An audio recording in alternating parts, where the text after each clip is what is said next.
Tu as besoin de faire une pause, que tu sois au bureau, à la maison, en télétravail, ou que tu sois occupé à des activités un petit peu physiques, telles que le bricolage, le jardinage, que sais-je. Tu sais à quel point il est important de bouger son corps, de l'étirer, car être sédentaire, statique, tout le temps le nez sur un PC, c'est pas idéal, mais à l'inverse, certaines activités physiques dans lesquelles on adopte souvent des postures pas très adéquates peuvent vraiment solliciter et être néfastes pour notre corps. Du coup, aujourd'hui, eh bien, je t'ai prévu une petite séance de yoga express que tu vas pouvoir faire très facilement. Pas besoin de dérouler le tapis. Tu restes dans la tenue où tu es. On va se servir d'une chaise, mais tu vas aussi pouvoir faire l'exercice debout si c'est plus pratique pour toi. Alors c'est parti!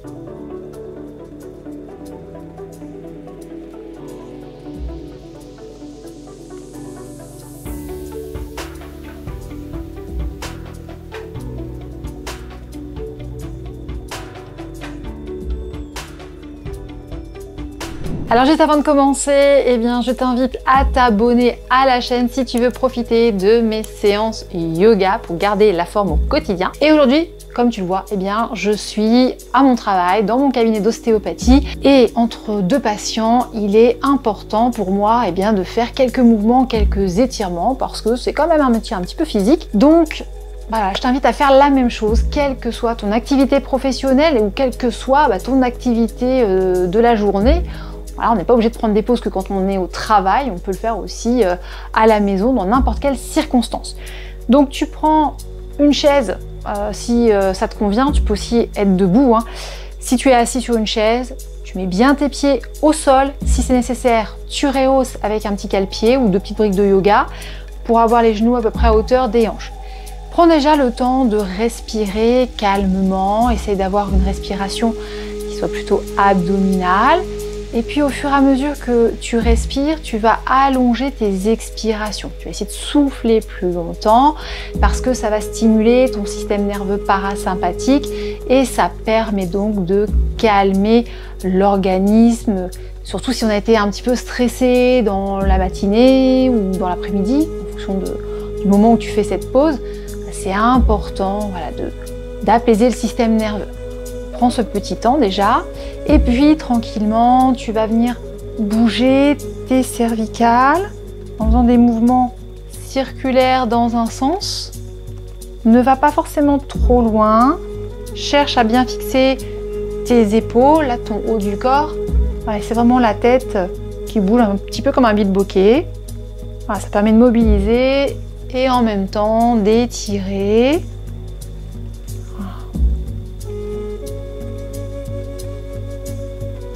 Et ensuite, tu reviens. Tu vas venir croiser tes mains et tranquillement en soufflant, tu étires tes bras devant toi. Inspire, reviens et recommence. Inspire, reviens. Souffle. Voilà, étire tes bras. Repose, n'hésite pas à aussi tourner un petit peu tes épaules vers l'arrière pour ouvrir la partie supérieure de ton thorax. Alors, surtout si tu travailles sur PC, on a tendance à avoir quand même pas mal les épaules enroulées, même dans les activités telles que des fois le bricolage, le jardinage, quand même pas souvent bien installé. Voilà. N'hésite pas à rouler tes épaules vers l'arrière.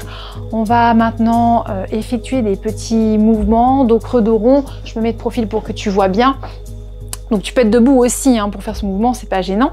Donc tu pousses ton dos en arrière, tu reviens et tu ouvres bien ta poitrine. Ça va vraiment agir au niveau de tes vertèbres dorsales. Voilà. Essaye de faire les mouvements au moins 3 fois. Voilà.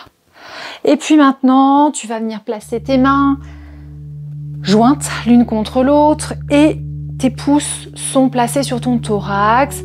En soufflant, tu tournes d'un côté.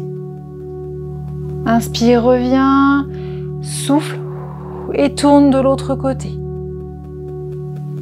Inspire, reviens, on recommence. Attention dans ta torsion, c'est ton buste qui tourne, le bassin reste fixe et les genoux ne bougent pas. Tu ne dois pas avoir tes jambes bouger. Voilà, encore une fois de l'autre côté. Et tu reviens.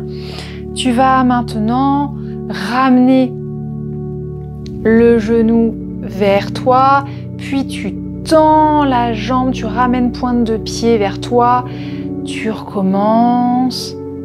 Voilà, tu étires. Encore une fois. On repose, on fait la même chose de l'autre côté. Voilà, ça permet aussi de bouger un petit peu les membres inférieurs, de faire circuler. Voilà, si tu n'as pas la possibilité en plus de te mettre debout, voilà, ça reste quand même assez discret. Je te propose quand même maintenant une posture que j'aime beaucoup, la demi-pince, où là on va se mettre debout. On prend voilà, sa chaise. Alors là, cette chaise-là, moi, elle est un petit peu basse, mais c'est pas grave. Tu peux prendre une chaise aussi qui est un petit peu plus haute. Tu poses tes mains sur le dossier. Tu recules tes pieds. Tu plies les genoux et tu vas pousser tes fesses vers le haut et l'arrière pour venir mettre ton dos, si possible, à l'horizontale. Alors, moi, je vais garder mon bras gauche près de mon corps parce que j'ai eu une blessure à l'épaule et pour l'instant, je peux pas tendre complètement mon bras. C'est pas gênant. Hop, on pousse bien le bassin vers l'arrière. On n'hésite pas à plier voilà, ses genoux. On essaye de les retendre éventuellement après pour étirer un petit peu la chaîne postérieure. Mais attention, il ne faut pas que ça entraîne un arrondissement au niveau du dos. Voilà. En plus, si on a une chaise qui est avec un dossier un peu bas, forcément, on va être un petit peu plus gêné. Voilà, mais rien que déjà là, ça étire bien au niveau du bras, au niveau de tout le dos. Et puis, tu peux amener un petit peu les fesses vers la gauche, on revient dans l'axe, vers la droite, légèrement, pour tirer un petit peu plus un flanc, puis l'autre. Et ça fait du bien. On respire tranquillement dans la posture et on fait attention quand on se redresse. Tu peux ensuite te rasseoir à nouveau. Et là, je t'invite à reprendre ta respiration calme, abdominale. Tu peux poser les mains sur ton ventre si ça t'aide. Et si tu as le temps, eh bien, pendant les 5 minutes qui suivent, tu peux effectuer un exercice de cohérence cardiaque. Qu'est-ce que la cohérence cardiaque? Alors, je ne vais pas rentrer dans les détails dans cette vidéo, mais je t'invite à aller voir celle que j'avais dédiée à cette pratique. La cohérence cardiaque, tu vas inspirer pendant 5 secondes, tu souffles pendant 5 secondes. Ainsi de suite, si possible, pendant 5 minutes. Alors, si tu n'as pas le temps pour 5 minutes, fais-le déjà 1 minute, ce sera déjà très bien. Ça permet de vraiment bien réguler ton système nerveux, d'équilibrer le système orthosympathique et parasympathique. C'est vraiment conseillé. Alors le matin, c'est vrai quand on se lève, mais en cours de journée, en fin de matinée, avant la pause déjeuner, ça peut être très intéressant parce que ça va aussi favoriser une bonne digestion par la suite. Et puis c'est bien aussi en fin d'après-midi quand tu termines ta journée de travail ou tes activités de la journée pour faire la transition avec le repos du soir. Donc je t'invite à faire cette petite séance le plus régulièrement possible. Ça permet d'entretenir son corps, surtout si on n'a pas la possibilité de faire des activités physiques tous les jours. J'espère que cette vidéo du coup te sera utile. N'oublie pas de la liker, de la partager avec ton entourage. Abonne-toi à la chaîne et on se retrouve très bientôt dans une prochaine vidéo. Bye bye!